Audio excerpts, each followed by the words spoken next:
Apple is about to make the current iPad mini look like an ancient relic, and honestly, if you just bought the A17 Pro version, you might want to look away. The tech community lost its mind when Cupertino quietly updated the Mini with Apple Intelligence support, but the supply chain out of Asia is screaming that it was just a stopgap measure.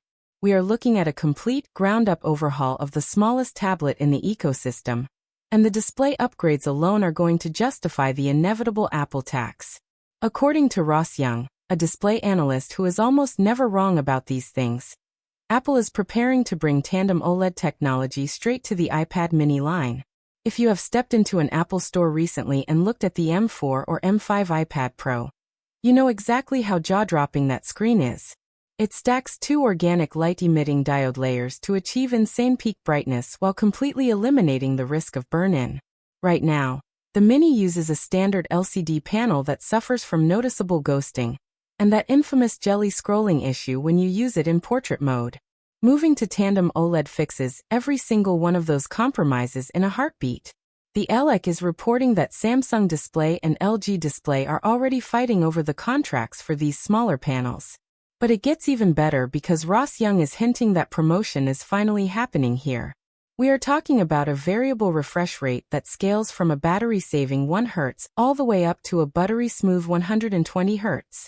For years, Apple restricted promotion to the Pro lineup to force power users to spend more money, but putting a high-end A-series chip into a 60 Hz screen feels like putting a Ferrari engine inside a golf cart.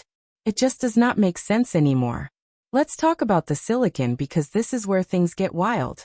Mark Gurman over at Bloomberg has been tracking Cupertino's chip pipeline, and the rumors suggest the next Mini will bypass the A18 Pro entirely. We might be looking at an A19 Pro, or even an A20 Pro chip built on TSMC's highly anticipated 2nm process node.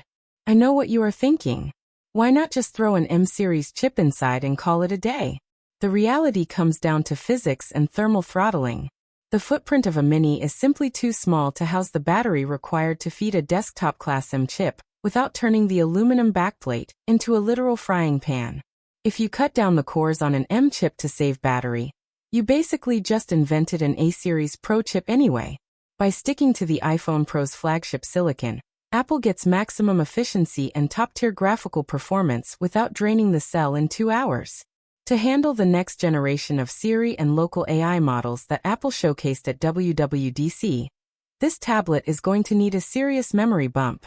Rumors from DigiTimes indicate that 12 GB of RAM will be the new standard across Apple's premium devices. The current 8 GB on the A17 Pro model is barely enough to keep heavy background apps open while running complex on-device intelligence tasks. 12 GB gives the operating system breathing room and ensures this thing remains a viable daily driver for the next 5 or 6 years. How many of you actually use the iPad mini as your primary mobile device? Or is it just an e-reader and media machine for you? Drop a comment below, because I am genuinely curious if people want this to become a true laptop replacement or stay an ultra-portable companion. On the wireless side, Makotakara claims Apple will integrate their custom C2 connectivity chip alongside the N1 baseband for cellular models. This means faster Wi-Fi 7 speeds, more stable 5G connections, and significantly lower power consumption when you are away from home.